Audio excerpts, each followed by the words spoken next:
Hello, honorable members of the clan. So, welcome to my YouTube channel. So, today it's going to be a jam packed day. Of course, the Madanga Commission of Inquiry resumes today. So, is the Senzo Meyiwa unaliving trial also resumes today.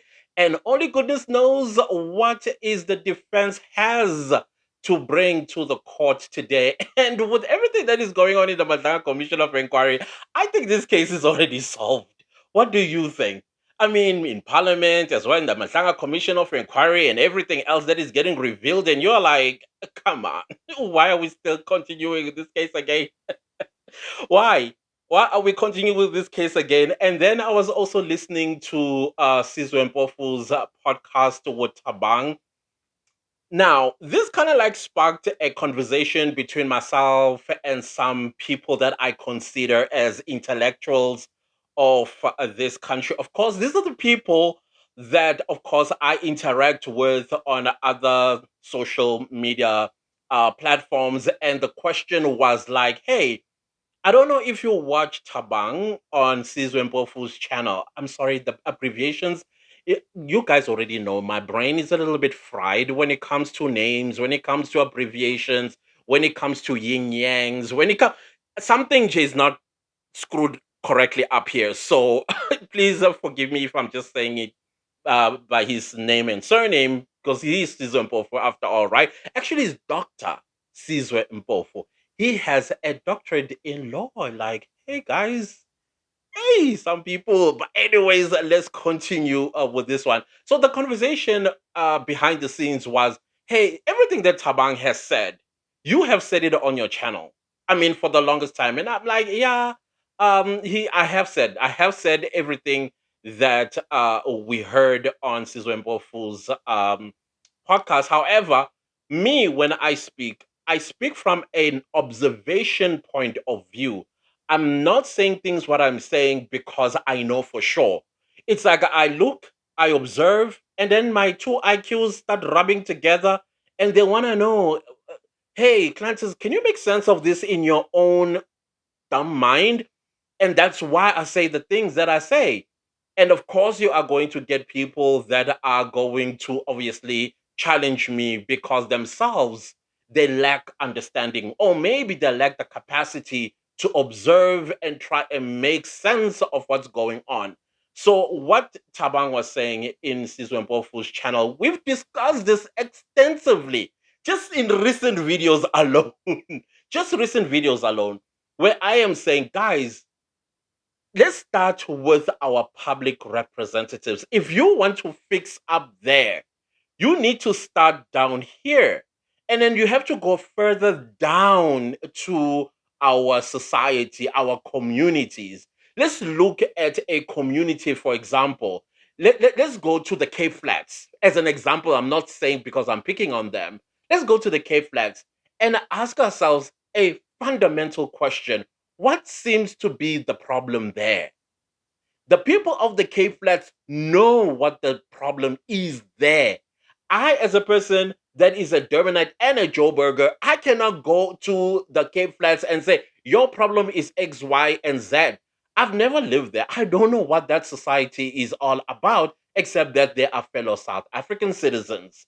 And then you come to KwaZulu Natal as a province. Why the problems of KwaZulu Natal seems to be the same old things over and over, violence and unaliving for whatever reason. Because the unaliving is not only with political leaders or political unalivings or whatever, it goes even into families themselves, fighting over a frivolous thing. And then you come to a province like Limpopo. Why is Limpopo the way it is? They are impoverished and yet has the most intelligent people, I think, in South Africa. And yet, the dumbest decisions that they take, why do they do that? You go to the Eastern Cape. Eastern Cape has produced some of pedigrees of leaders. Whether we agree or disagree with that, it's a fact. But yet their mind is so impoverished that they actually enjoy that in that poverty, and it's abject poverty. And all of those things that we need to do, we need to be honest with ourselves. Us first. Then from there, whoever emerges out of our communities, what are we emerging? For example, I was listening, my jaw was on the floor, and yet I was not surprised hearing that voice note from an alleged MKP. I don't know if it's a regional chairperson or provincial chairperson that was threatening Busisiwe Mkhwebane. I don't know if it's a conversation or whatever the case might be. That's exactly what I'm talking about. What is the problem of the people of Mpumalanga? And I can tell you, they are sheep. Mpumalanga people are sheep. They follow without asking questions. And that is why Mpumalanga is a black hole of South Africa. And that is something they need to admit. Don't get angry with me. That's my observation. And I'm opinionating my observation. And that is why in Mpumalanga, when you look at the metric results every single year, how are they performing? Exactly. So that man speaking the way he's speaking, it's clear that he did not finish school. He did not finish school. And the only way he thinks he can survive is when he is a leader of a political party. So someday, because as a regional chairperson and as they are going to the local government elections, he will be number one on the lists as a mayoral candidate for MK party. And now that is being threatened. And because Busisiwe Mkhwebane, one way or the other, she's cracking the whip. And then he doesn't like the way she's cracking the whip. And he goes as far as making such threats. How do you say you want to burn somebody? Where does that even, how does it even cross your mind? Why? Because a sheep is feeling like a shepherd dog. What do you call this? What did I, yeah, a shepherd of whatever it's called, that dog. And then suddenly he wants everything. Ufuna ukugomela kwezakhe because he knows his incapability. And now you have to ask the people of Mpumalanga, how did you emerge him as a chairperson versus Ubusisiwe Mkhwebane, who has an LLB degree, who has other achievements before she became a public protector that was ousted, etc., and so on. How do you even do that? I mean, that's one thing that I heard from Tabang, which it actually made me giggle because it's what I always say here on the channel as well when I am picking on 30 percenters. He was saying, as a person with PhD, you get a person who dropped out of high school, didn't even reach matric, but is arguing with him. It's clear there is something fundamentally not right with our society. So the discussion that we were having was, what is the problem, do you think? I say it's our communities. How we emerge people reflects on who we are, where we come from. No province is the same in South Africa. No community is the same to the next in the same province or in the same city or town. They all behave differently. Others, they have their own leaders, and others have their own whatever you want to call it.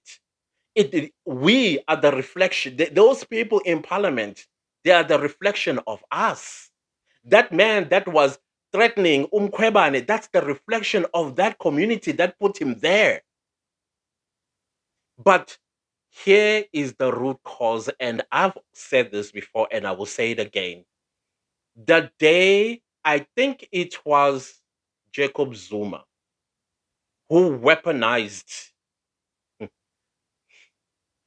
it, the day that black people, because you know how the ANC developed an education system that's that has produced nothing but stupidity.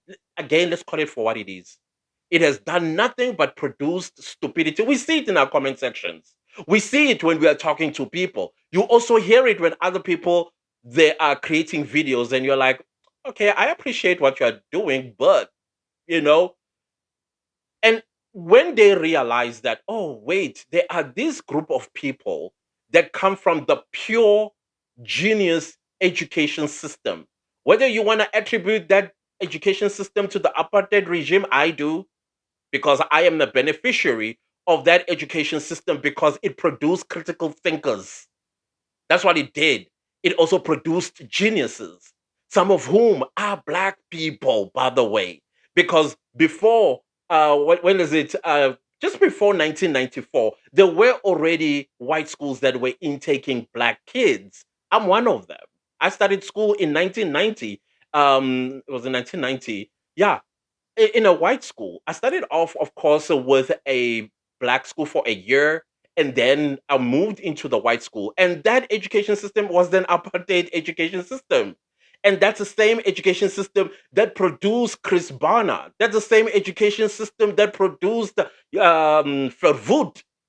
Those are geniuses, whether you like it or not. To put together an apartheid ideology, it requires to use and then when Jacob Zuma realized that there's these coconuts that are bouncing about that are very smart, and the thing that you are trying to put together here, they will challenge it. And hence coined the word clever black. That's the day where intellectualism in South Africa was pew-pewed. Because the moment you try to make sense of something, you would be shot down. In order for you to succeed in corruption, you need to put incompetent people, not just only incompetent, but dummies. People that come from this education system that they had put together for the majority of South African citizens. No critical thinking here. Like, wait a minute, but the law says they don't want you. They don't want that because now you are moving towards being a clever black. That coin, that title is the one that is the root cause of all our problems in the professional space, in politics, and also in our communities. The moment if you are known to be educated, but nangok, that's what they do. Nangok, no listening, no engaging. It's just you are nothing but a nuisance. And that is why intellectuals to this very day, they get suppressed from getting employment as DGs, as chief of staff. Yeah, as all these, what do you call this, departments in parliament. Let's start there. In parliament, in our council houses, the administrators are kids of a comrade somewhere inside council because my sister's child is unemployed. And I told you a story of a municipality in Newcastle where everybody was a Mkhize. Everybody that held a position in that municipal offices, Mkhize. And then where are the qualified people? And then I even gave an example. You give a counselor who knows nothing about accountancy, nothing about the PMFA, and you give him a billion rand to go and fix the municipality. So to me, kanda. That's all that's going to be ringing in their head because they do not have that skill and that qualification to uh, delegate this billion rand so that it serves the people. And I also did mention that Salga has said over 60% of counselors in this country don't know how to use a computer. They don't know how to even send an email or open an email, write an email. Again, it boils down to where we come from. So the mindset is with us at grassroots. We are the ones getting trampled by our own selves. We are like a snake eating itself. That is why we are in the problem we find ourselves. That's the discussion I was having with intellectuals, the ones that are cast aside, told that you are a nuisance, you are a clever black. Yeah, ever since then, intellectuals got the disrespect. That is why many intellectuals packed up their bags and they went to other countries to advance their economies. And I'm talking black people here. Tenderpreneurs, you know what's going to happen to you the moment you're an unknown and you apply for a tender. How dare you? in that space. Again, it's the type of people that we have produced in our communities. When you let your community just becomes a freeway, this is the results that we get. So why are we crying? Why are we crying? Because you and I need to sit down and introspect. You and I are the ones that need to sit down and say, okay, iphela namhlanje. It ends today. And then we reshape the future. But I'm telling you, as political parties are busy putting together the IEC list, guess who's going to be there? Yeah, you got it. Not even one person will be holding some kind of a degree or a diploma or a certificate. It's going to be a high school dropout. High up there. And you want that person to be your mayor, to be your counselor, PR counselor. And then they get there and you wonder why is Zurich still running in front of my kitchen? Because you were designed that way through education, lack thereof it. And if you think foreign nationals are going anywhere, they're seeing all these weaknesses. They are sitting ducks and they're sending their children to school, the best of the best, so that one day when South Africa has no qualified person, I mean, you need to run a country. A country needs to exist. So you'll take from that pool. And then when we say these things, they say, no, we are wrong. When you're supposed to say, hang on a minute, how do we hold the Minister of Education accountable? What other alternative is the basic Minister of Education looking at when it comes to basic education? Because that's where it starts. Right now, the minister is not talking about the illiteracy rate of her children. A grade 8 student or pupil can't read, let alone comprehend what he or she is reading. So, what alternative education system is she working on? She researching? No, gonna sit back and watch our voting cows getting created. And then they go into comment sections to argue with people that are qualified in what they are talking about. Just like what Tabang said, he has a PhD, but a high school dropout argues with him. Like, Njani,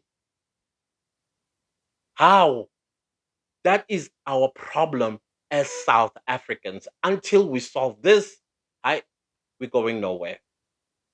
We are going nowhere. If you're offended by what I'm saying, good, good. Maybe this is going to make you think. But then again, I'm just Clantis, right? I'm just Clantis. And I'm okay with that. I'm okay. I'm okay with the 2,500, 4,000 views.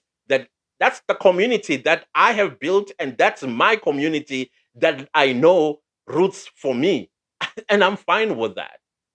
Everyone else, hey, I hope you do better for yourselves.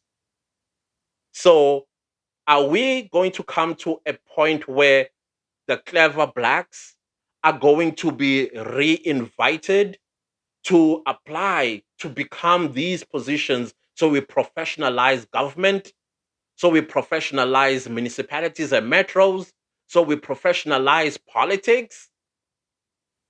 Are we going to come to that time? I don't know if it's going to happen in our lifetime, because South Africans, unfortunately, I don't think y'all are ready. How would you be ready when you don't know better? But the one thing we know the best is to worship our political demigods. Oh, say something about Malema. Oh my gosh.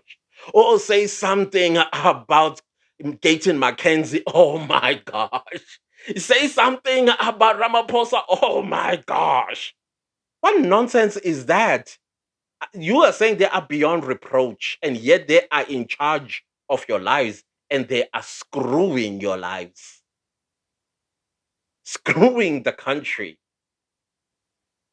They are more important than yourself. What kind of rubbish is that? Anyways, that's the conversation. I hope this conversation will actually come out of these groups that I am part of and spread out, because I'm telling you right now, intellectuals of this country are scared. Oh, they are scared just to show their head, because they know somebody is holding a huge hammer. The moment they go, oh, but let a total imbecile say something. Yeah. As they say, misery loves company. We need to change, fellow South Africans, and it starts with us.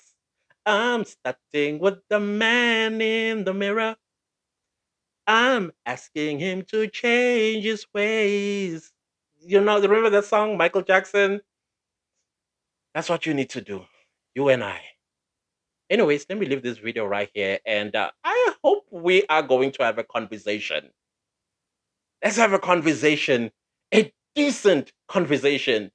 The elections, the local government, they are still a bit far away, but they are too close in politics. So let's align. Let's align. Let's get rid of people like that man in that voice note from MK Party that wants to unalive Mkweban. I'm not a part of MK Party or any other political party for that matter, but I am scared for Mkweban. Terrified. That man sounded serious. If you ever wondered how political unaliving begin, it starts with a casual conversation, because that man, he is fishing to see who is in common thought as he. So that if he finds one or two that are thinking the same thing he's thinking, then they will sit together and then they strategize and devise a plan. And then they say, oh, ngiyayazi inkabi singasesiyithenge KwaZulu Natal. And the next thing, Mkwebane is gone. The same people will be at her funeral and reading eulogies, whatever it's called. The same people, and condemning the violence. Again, the ball is in your court with your sewage running in front of your kitchen. Anyways, please don't leave the video without liking. I'll see you next time. Goodbye.